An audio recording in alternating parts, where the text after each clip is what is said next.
慶祝澳門特區成立17週年體藝匯演。今個星期日朝早9點鐘開始公開發售1萬張門票。體育局呼籲市民唔好助長黃牛飛。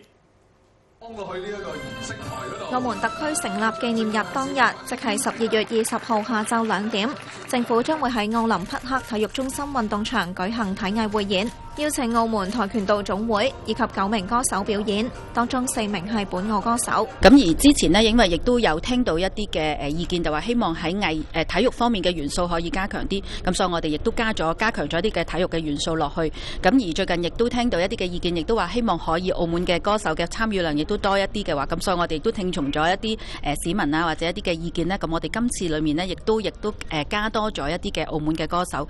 體育局話，今次活動預算係1900萬。今個月27號朝早9點起，當局會喺奧林匹克體育中心運動場公開發售1萬張門票，每張200蚊。持有效澳門居民身份證可以以優惠價50蚊購買。體育局話，如果發現有非法轉賣黃牛飛嘅情況，會交到相關部門處理。呼籲市民循正當渠道買飛。澳廣視記者黃浩然報道。